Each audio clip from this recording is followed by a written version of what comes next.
Well, week 5 of the 2021 college football season has come and gone. You know what that means? It's time for another Your Season is Over video. And it's getting to the good part of the season now where the teams that are on the Your Season is Over video, a lot of them, their season is actually over. The point of the Your Season is Over video is not that every team featured in this video season is actually over. This is just a video about teams that lost, and I think it's kind of funny that they lost. That's all. But like I said, we're 5 weeks in now, so some of these teams that had high expectations for this year already went ahead and toted themselves not one, but two giant L's. Season is indeed over. And man, what an amazing, just an absolute amazing list of losers we have for you today on the Week 5 edition of the Your Season is Over list. We're going to talk about the teams that lost like we always do. Then I'm going to give you some teams that won and looked good doing it. Then I'm going to give you some teams that won but didn't look so good doing it. Then we'll talk about who are the best teams right now through the first 5 weeks. And I've got an updated and extended Heisman list for you today. Now that we've seen a month of football, I think there's 3, 4, 5 people that we can legitimately talk about as Heisman contenders. I still think there's only 1 or 2 people that actually really have a chance of winning this thing. But I think there's 4 or 5 people that deserve to be mentioned now in the Heisman talk. So I think previous to now, it's pretty much been Bryce Young and Matt Corral that I've talked about. The list is totally different today. So we'll get to that at the end. But let's start off with today's losers.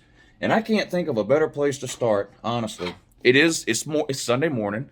I don't cook breakfast every day of the week, but I sure do love cooking breakfast.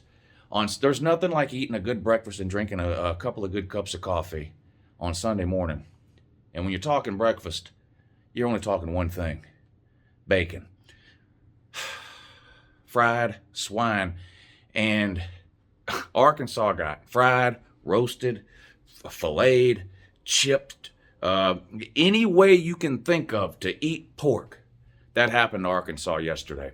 They got absolutely ran over, demolished, destroyed. Time to put them back up on the shelf here. You came and you tried, Arkansas. You're a legitimately good team. There's no doubt about it. Losing to Georgia does not make you bad, okay? Even getting blown out by Georgia doesn't make you bad. There's a huge gap between the top teams in college football, and I'm talking 2, 3, maybe 4 teams, and the rest of college football. There's just a big gap there. Now, if you're one of those teams that's, ranked 6 or 7 through 15, you don't want to admit that, but that's just the reality. There's a huge gap right now. And it's getting exposed week in and week out. So do I think Arkansas is suddenly a terrible team because they got destroyed 37-0 by the best team in America, Georgia? No, I don't. They're just nowhere near as good as Georgia, period. Georgia beat the 8th-ranked Arkansas Razorbacks 37-0 with a backup quarterback who only threw 11 passes. 11. What was he, 9 of 11 for 70 yards or whatever? I mean, shout out to Stetson Bennett for not blowing the game. But this was a ground game and defense dominated game by Georgia, which as soon as it became apparent that Stetson Bennett was going to start, anyone really with any sense should have known that. I know, teams have a defensive philosophy and they like to stick to it.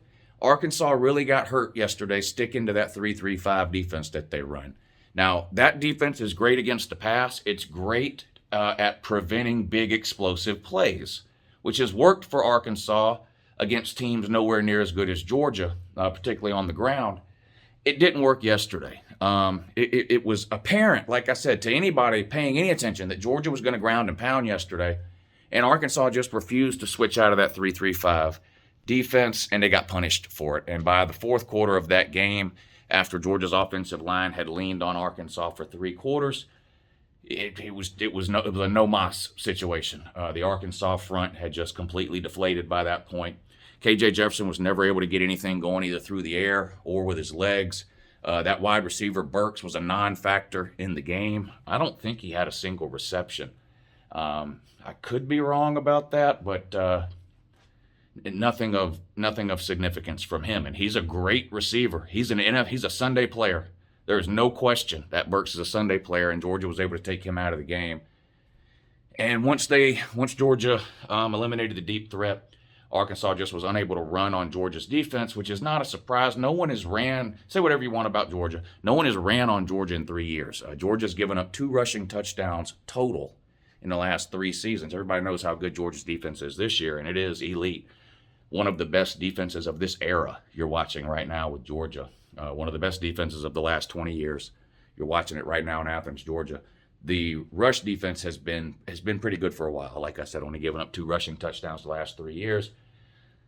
Completely smothered Arkansas offensively yesterday. Arkansas came into this game averaging 480 yards a game. And I know you simple-minded, basic morons are going to say, well, Arkansas was averaging 480, but they hadn't played nobody. They hadn't played a single. It's 5 weeks into the season. Everybody has played some nobodies and a couple of somebodies. Arkansas was averaging 480 yards per game on offense. Yesterday against Georgia, 160. 160 yards of offense total was all they could muster. Georgia completely dominated them. Georgia's won the last 2 games, both of which were SEC games, by a combined score of 99-0. 99-0. I'm going to give the comment section some homework because I don't want to be the one that has to point it out to you. Who can tell me the last time Georgia shut out SEC opponents in back-to-back weeks? Who can tell me what year that occurred? Type it down below. Type it down below. A lot of people are going to be typing it down below, and they don't even know they're answering the question. That's a hint, by the way. But Arkansas, you got blown out 37-0. Your season is over. Your October schedule is brutal. You got Ole Miss, Alabama. Your next 3 or 4 games are just insane. Arkansas still a good story. Still a good team. Not as good as Georgia. Swine man, your season is over. Now, what happened here? Are the Echoes awake? No. Echo's still asleep. Right, Rudy? Did you lose to a group of 5 team? I don't know what that's like.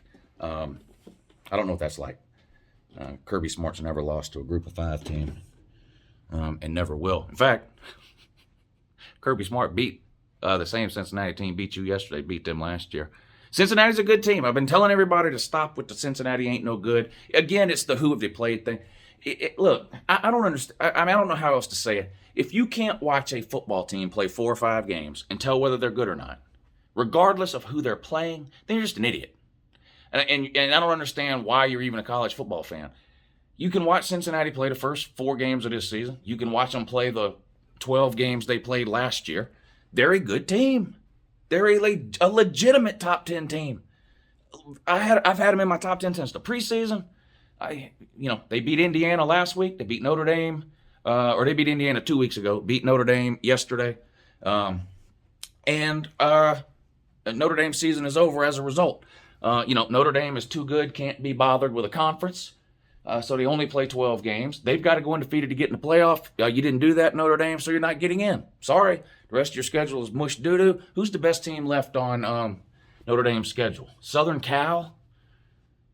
North Carolina? But stop it. You're not getting in. You don't have an opportunity to make up this loss. And that's your fault, because if you were in a conference, you'd have a 13th game against a division winner. But like I said, you can't be bothered with that. Of course, Notre Dame did join a conference once in its history last year and got absolutely blown out. Where? In the conference title game. So I understand why Notre Dame doesn't want to join a conference. They know they'll never win one. They've been around 130 years, have a grand total of 0 conference titles, winless in conference title games. Notre Dame's been blown out in every conference title game they've ever played in. So I don't blame you for doing it. But you know the consequences of the decisions you make, Notre Dame. You choose to only play 12 games. You can't lose to Cincinnati at home, and you did. Who was the last team to beat Notre Dame at home? Georgia? I think it was. Georgia beat them in 2017 with a freshman quarterback. God, remember that game? 80% of the crowd was Georgia fans at Notre Dame. Pitiful. Notre Dame's never beat Georgia, though. I mean, you can go back in history as far as you want. Georgia's undefeated against Notre Dame. Cincinnati was not undefeated against Notre Dame. Notre Dame beat Cincinnati last time they played way back in the year of 1900. Yeah, 1900. It's been a long time since they played. Cincinnati came out on top. More on Cincinnati in a little bit when we talk about the best teams. But Notre Dame, Rudy, unfortunately, your season is over. And look, I've said this before. Rudy's not a good movie. Rudy's not even historically accurate. It's not even accurate. It's not a good movie. It's a dried up fantasy movie. It's not even real. Creative license. Yeah, y'all made up way too much shit in there. Now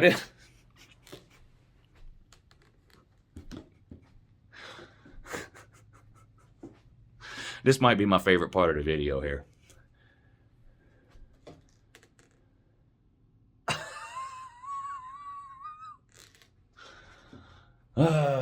You were on the top 10 shelf for 1 week, Florida man. 1 week. 1 week you stayed on the top 10 shelf, but now crap to bet against Kentucky.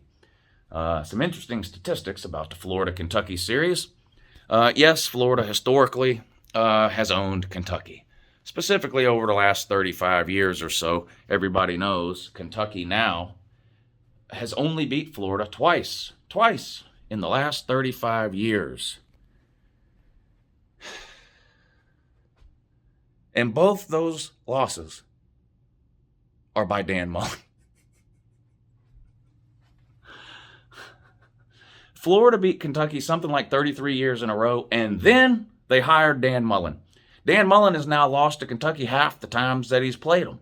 That's right. Half the times Dan Mullen has played Kentucky, he's lost. Think about some of the amazing Florida coaches that never lost to Kentucky.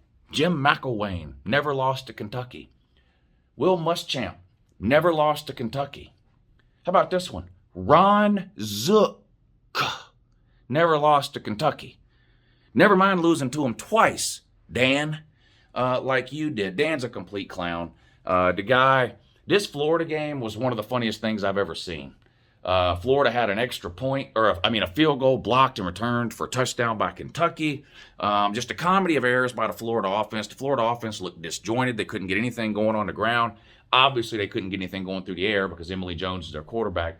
And Kentucky hung around and won the game at the end. So congratulations to Kentucky. I don't want to take anything away from Kentucky. They're now 5-0. They control their own destiny in the East. The problem is they got to play Georgia coming up, but more on that in a little while. That's 2 weeks down the road, but we got plenty of time to talk about that. But this is about Florida. The ending of this game is probably the saddest thing I've ever seen in the history of college football. If you watch the end of this game, you know what I'm talking about. Florida was driving and trying to tie this thing up. It was 20-13. Kentucky was on top. Florida got the ball back with a minute or so to go or whatever it was. They drove right down the field, no problem. Got inside the 10-yard line. Florida then ran about 8 or 9 plays inside the 10-yard line and could not score against Kentucky.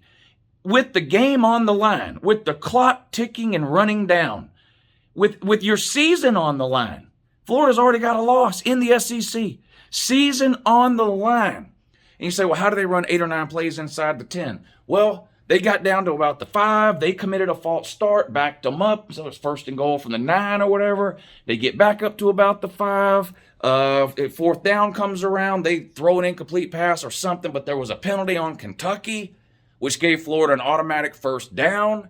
So they got to start all over at about the at the 5 again, about 1st and goal from the 5. Same thing. Lost a couple of yards on a play, committed a penalty. Now they're back. It's 3rd and goal from the 10 or whatever the case. 4th and goal comes around. They throw the incomplete pass in the end zone. Game over. 6, 7, 8 plays you ran from inside the 10-yard line. That's 7, 8 chances to score from within the 10-yard line with the game on the line, with no time left on the clock, with your entire season hanging in the balance. And not only could Florida not score, the play calling was absolutely horrendous. Horrendous. And is that my opinion? Yes. But Florida fans have been saying the same thing for almost 12 hours now, since the game ended. Dan Mullen lost that game for Florida. Period. There is no other way to look at it. There's no other excuse to make. Even if you're one of the people that think, well, Dan Mullen didn't lose it, Emory Jones lost it. Well, it's Dan Mullen's fault for playing Emory Jones. Now, Simone Biles, a.k.a. Anthony Richardson, AR-15, did play in this game. And that's the problem, honestly. Emory Jones plays better when he doesn't have Simone Biles looking over his shoulder. Emily Jones was terrible the first 2 weeks of the season when Dan Mullen was rotating Anthony Richardson in and out of the game. The next 2 games against Alabama and Tennessee, Simone Biles, a.k.a. Anthony Richardson, was hurt, wasn't going to play. Emily Jones didn't have to worry about him looking over his shoulder, and he played great in those 2 games. Now, AR-15, a.k.a. Simone Biles, is back healthy and ready to play this week against Kentucky, sending him in and out to QB hokey pokey, and Emily Jones plays like crap again. That's on Dan Mullen. That's on Dan Mullen, but particularly the play calling in this game is absolutely horrendous.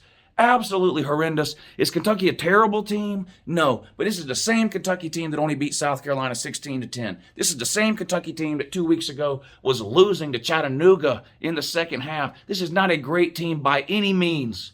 Kentucky is not a great team by any means or any stretch of the imagination. And again, that's not meant as a knock on Kentucky. Kentucky is a good team, and they're very well coached by Stoops, and they get the absolute most out of the talent they're able to get. DeWandale Robinson is amazing.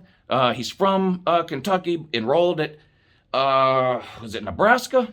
And then transferred out back to Kentucky. The dude's amazing. Will Levis didn't play well yesterday, the quarterback for Kentucky, but that doesn't matter. They found a way to win, while Florida found a way to lose. But don't worry, I guess you could still brag about losing at home 2 weeks ago by 2 points. That's what you've been doing the last 2 weeks.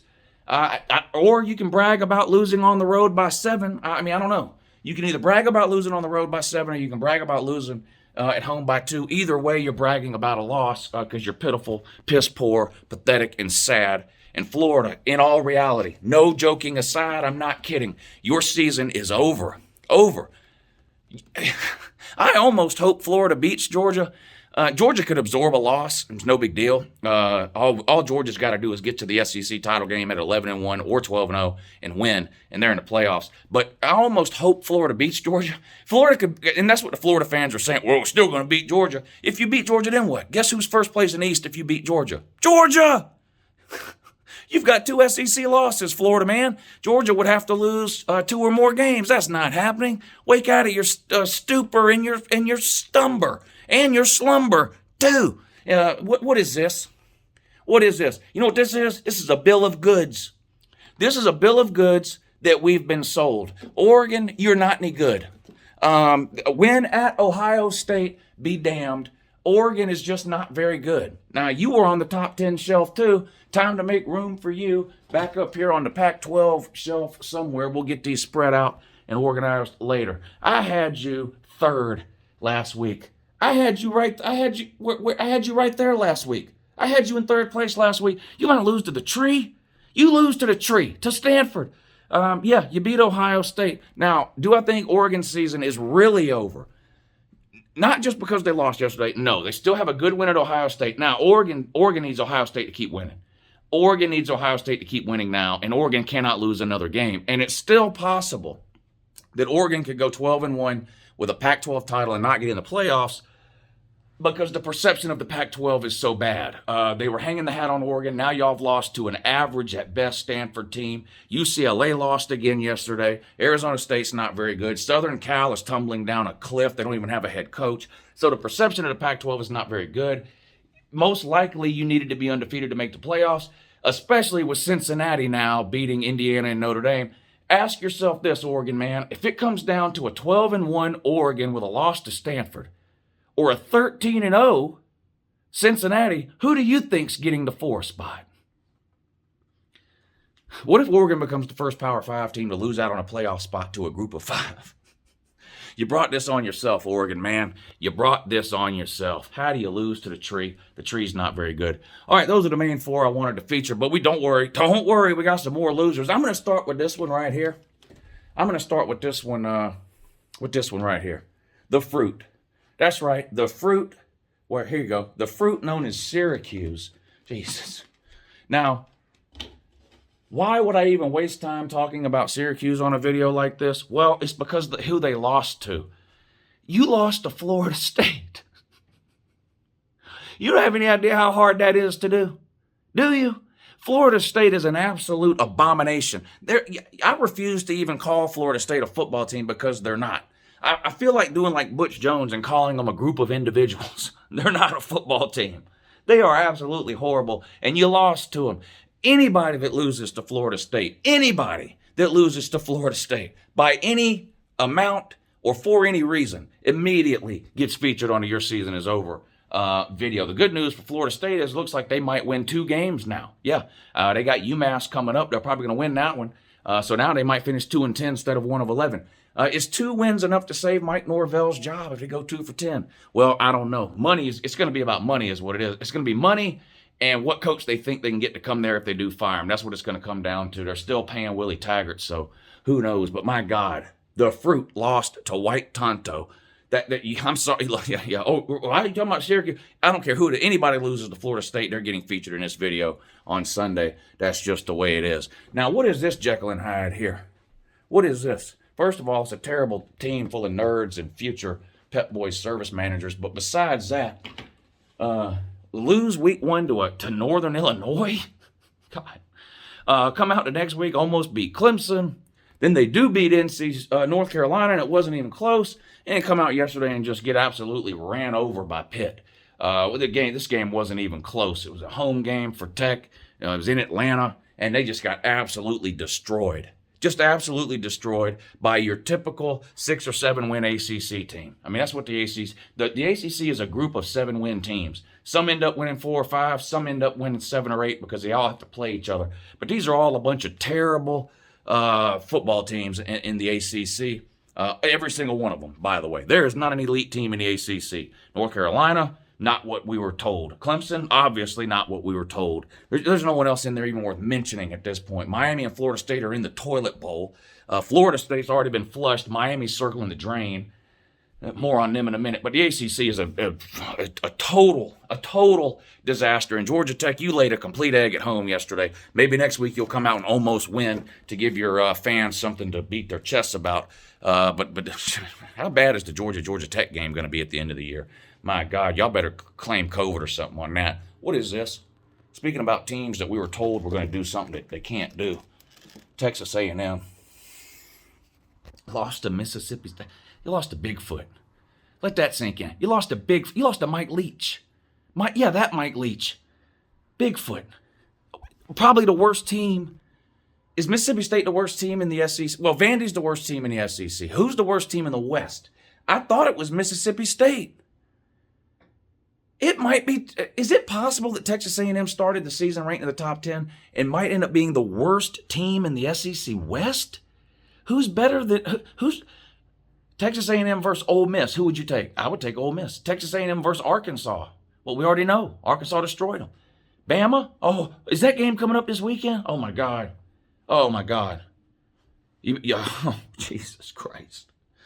That's going to be bad. That's going to be real bad. Texas A&M, man. I still think they have a pretty good defense. It's just giving out now because the offense is that bad. I still think they have 2 pretty good running backs, but the offensive line can't open a hole. They're quarterback issues, injuries. It's been a complete mess for Texas A&M after having what was one of the best seasons they've had since joining the SEC last year, losing just the 1 game to Alabama. It's all coming apart now this year for Texas A&M. Jimbo Fisher starting to rethink his decision to get out of the ACC and into the SEC, but God bless him. I wanted to talk about this bunch of losers here because I had one of them over at me house yesterday.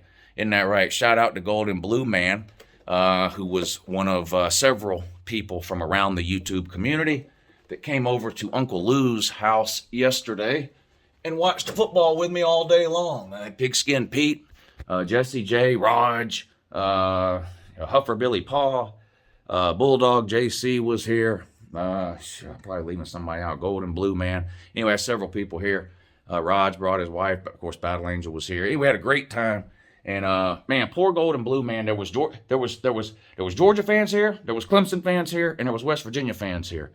Georgia blew Arkansas out of the water at noon. Georgia fans were happy. Clemson found a way to win at home against Boston College. Well, Clemson's a disaster, but they found a way to win at home against Boston College, didn't they? Yeah, they did.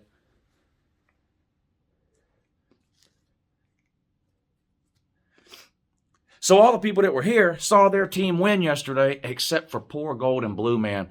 Felt bad for him. And look, I thought I was going to have to call an ambulance on him. I thought he was going to have a heart attack or a stroke both at the same time. He was so mad. He was drooling, shaking. He was wanting to break one of my TVs. I had to calm him down. Poor Gold and Blue, man. Great guy, nice guy. Had a great time with him over here yesterday. He's welcome back anytime. But, man, yeah, his West Virginia Mountaineers took a giant doo-doo right on the 50-yard line yesterday against Texas Tech. And here's the problem if you're a West Virginia man, like Gold and Blue man or any other West Virginia fans that might be watching. If you can't beat Texas Tech, where are the rest of your wins this year? You'll beat Kansas, but who else are you possibly going to beat in the Big 12? This could be an epically bad year for West Virginia if they don't get something figured out quick, fast, and in a hurry, right? Texas Tech is near the bottom of the Big 12, in my opinion, and West Virginia couldn't get it done against them. Hard to imagine them racking up very, very many more wins this season against Big 12 competition, but West Virginia, your season has been over. But since Gold and Blue Man was here yesterday, I had to go ahead and put you on here. So there you go. Now, what happened here? Now,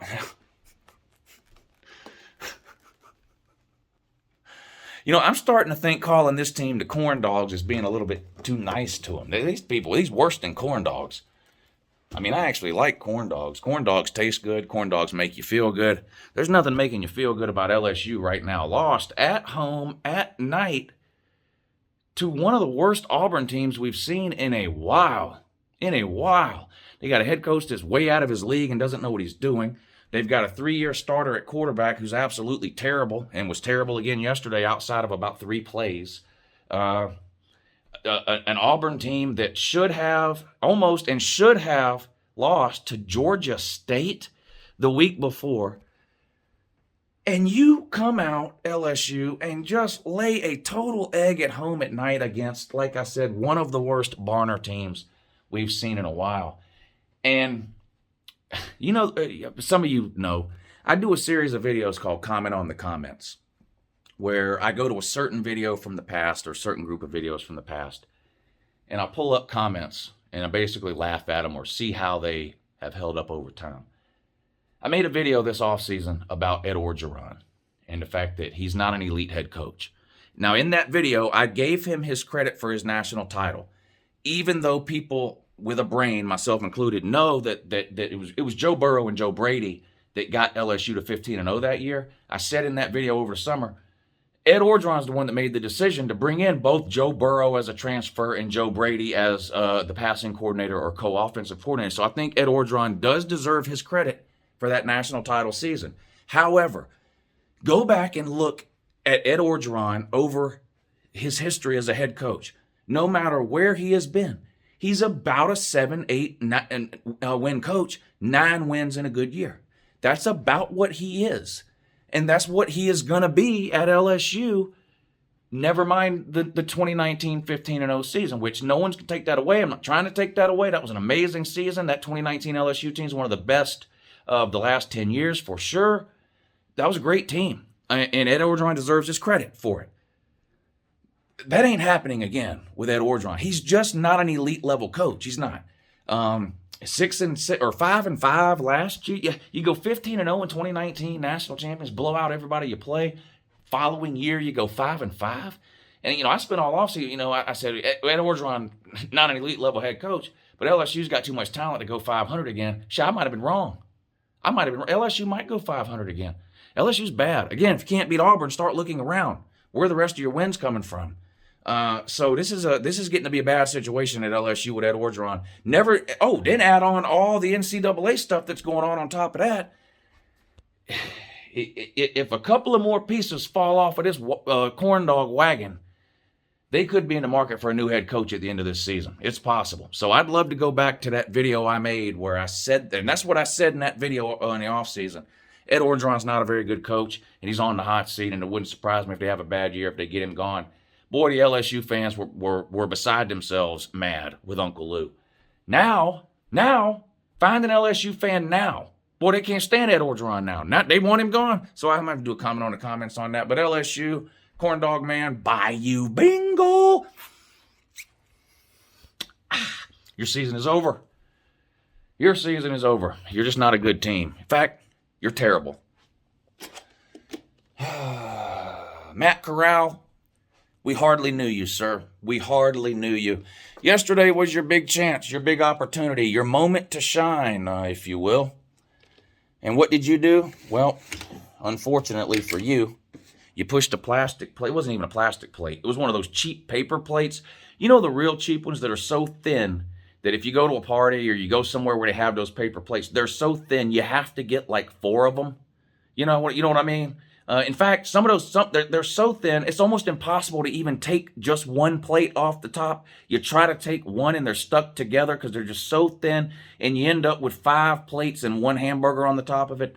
That's what that's what Matt Corral, Ole Miss, and Lane Kiffin pushed out onto the 50-yard line at the start of that Alabama-Ole Miss game. And for the entire first half, they took turns having diarrhea all over that plate.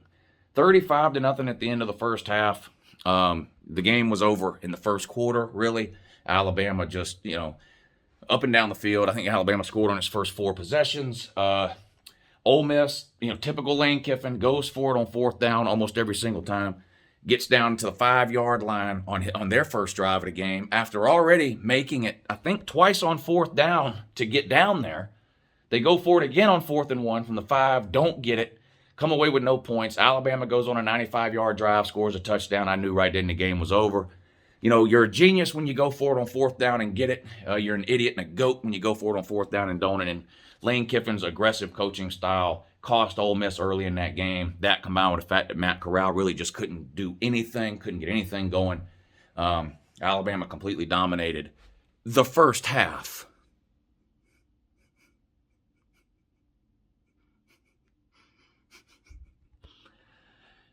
Completely dominated the first half.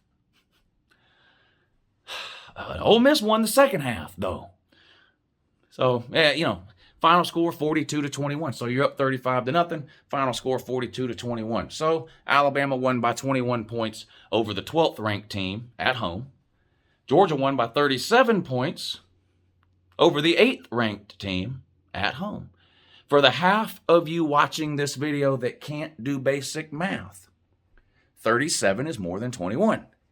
Top of that, Georgia shut out yet another opponent. Alabama gave up more points to Ole Miss than Georgia's given up all year on defense. We've given up 23 points total this year. We've given up 23 points total this year. You gave up 21 to Ole Miss. You get 14 to Mercer. You lost the second half to Ole Miss. And look, I'm a man of my word. I said all week, I had Alabama number 1 in my poll last week. I had Alabama number 1, okay? I said all week, Georgia and Alabama have similar games this week. Georgia is playing at home against the 8th ranked team. Alabama is playing at home against the 12th ranked team. Never mind the fact that most people tried to tell me this week that Ole Miss was better than Arkansas. Okay, so keep that in mind. Okay? I said all week, next week, whoever wins by more, Georgia or Alabama, whoever wins by more, that will be my number 1 team when I put out my new top 25 rankings next Monday, which now is tomorrow. Well, Georgia won by 37. Bama won by 21.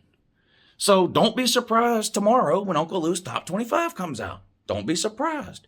I've thought Georgia's the best team in America for 3 weeks in a row. I still kept Alabama at 1. Still kept them at 1.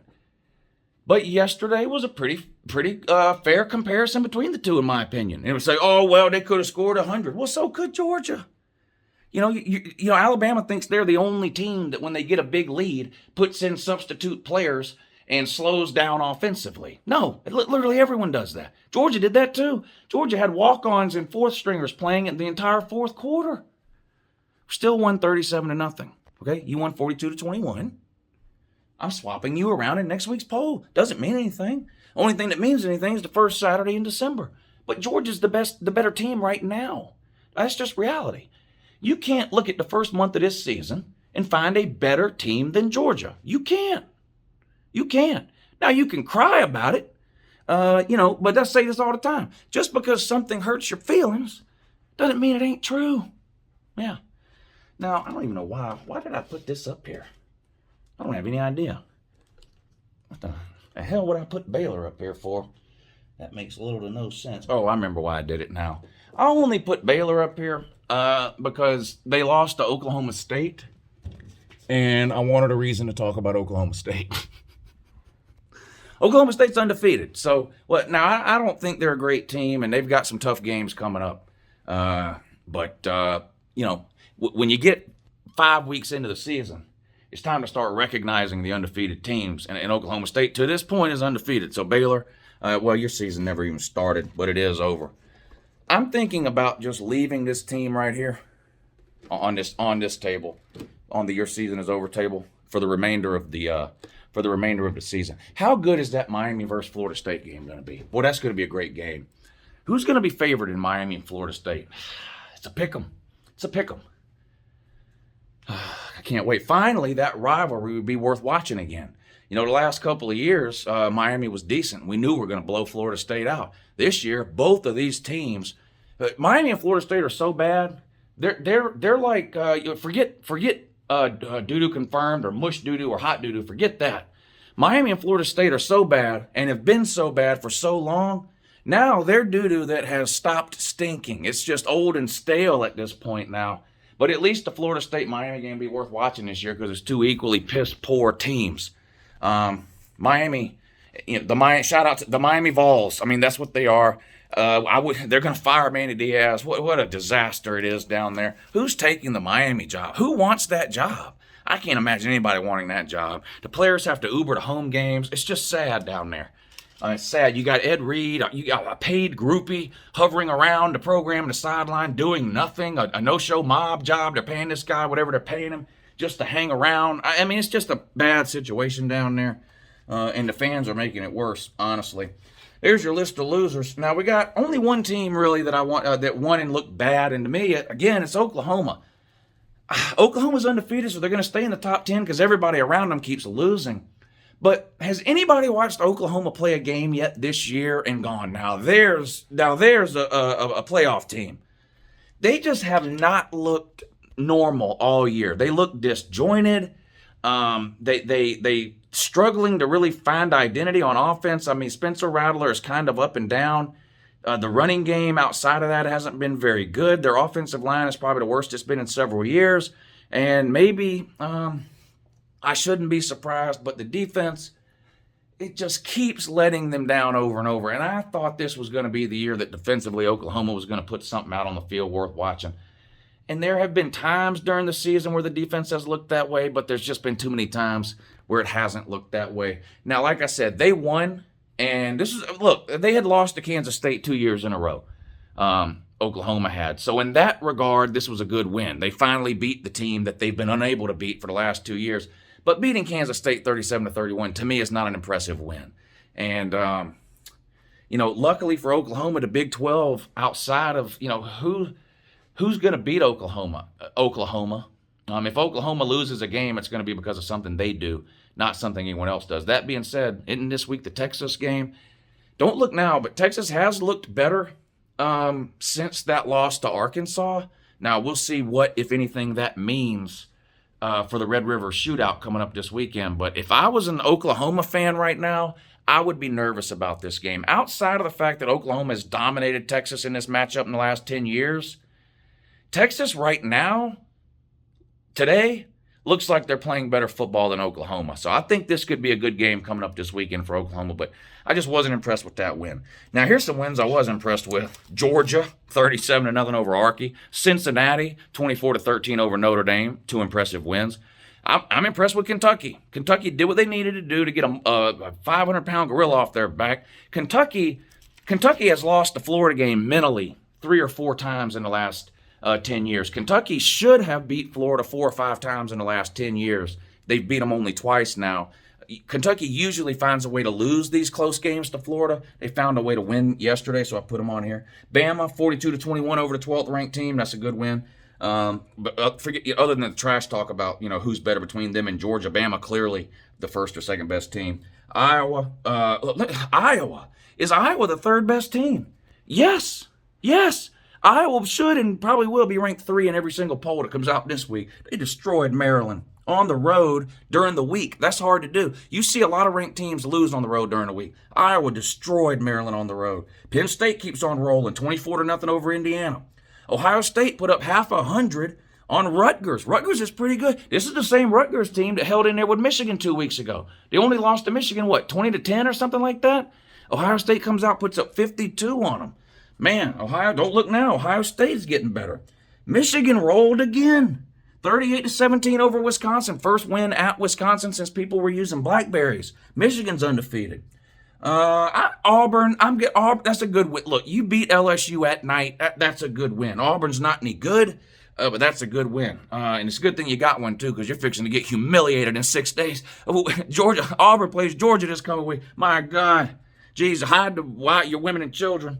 Jeez, Georgia might win that one 80-0. Oklahoma State stays undefeated with the win over Baylor, like I mentioned. Arizona State beat UCLA. Who's the best team in the Pac-12 South? Arizona State, maybe. What else? Wake Forest is undefeated. They beat Louisville. Wake Forest remains undefeated, the best team in the ACC. Shout out to Wake Forest. Clemson had a good win. Why is it good? Any win Clemson gets is good at this point. Their offense doesn't exist. Their defense is falling apart, but they did find a way to beat Boston College at home 19-13. Shout out to the Tater Man. Florida State 33-30 over Syracuse. Why is that a good win? Any win Florida State gets is good. Tennessee 62-24 over Mizzou.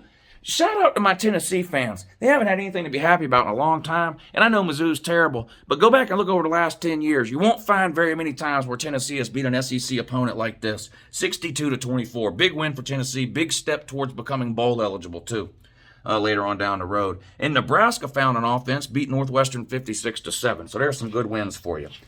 Best teams in America, this should be no surprise. And again, when I say best teams in America, I'm not debating the order of the teams. We'll do that tomorrow when I do my top 25 video. So these are in no particular order, just who I think some of the best teams are right now. Obviously, Georgia, Bama. Georgia, Bama, Iowa, Cincinnati, Oklahoma, and Penn State. The order is not important for the purposes of this video. To me, those 6 teams right now are separated from the rest. They're all undefeated for one. Bama, Georgia, Iowa, Cincinnati, Oklahoma, and Penn State. Ohio State is getting good. I think Michigan is suffering from its reputation right now. In a normal year, Michigan sitting there at 5-0, they'd be on this list. And you know what? They're in the next tier right now. We'll keep an eye on them and see what happens. Heisman. All right, Bryce Young is your front runner after yesterday. It was a Bryce Young, Matt Corral conversation for the first 4 weeks of the season in terms of Heisman. Matt Corral never even got off the bus yesterday. Forget about him. Going to be hard for him to win the Heisman with that kind of performance in his biggest game of the year. How about Desmond Ridder? I would put him number 2 on the list right now. Quarterback of Cincinnati. I know a lot of you hate Cincinnati because they're group of 5 and you think they're not any good because they're group of 5, and mainly you think they're not any good because Georgia beat them in the Peach Bowl and you're like, Georgia only beat Cincinnati. Well, Notre Dame only lost to Cincinnati by 2 touchdowns. So there you go. But Desmond Ridder's fun to watch. He's thrown for over 1,000 yards, a bunch of touchdowns, only 2 interceptions. He can run. He's rushed for some touchdowns. Keep an eye on Desmond Ridder. That's all I'm saying. I think Spencer Rattler probably still in the conversation, but Bryce Young and Desmond Ridder are the top 2 in my opinion. Dijon Robinson. You want a running back's name? Or Bijan, I'm sorry. Dijon is the mustard. Mustard Robinson. Bijan Robinson. If you're looking for a running back in some Heisman conversation, it's the Texas running back. He's got a ton of yards, a bunch of touchdowns, and he's going to get a lot more in the second half of the season. Malik Cunningham. Louisville is going to lose a lot of games this year, but Malik Cunningham, 1 million yards passing, 1 million yards rushing, touchdowns passing, touchdowns throwing. I think it's him that only has the 2 interceptions. I think I said it was Desmond Ridder earlier, but I think it's him. Anyway, I don't think Malik Cunningham will win it, but still, we're a month into the season.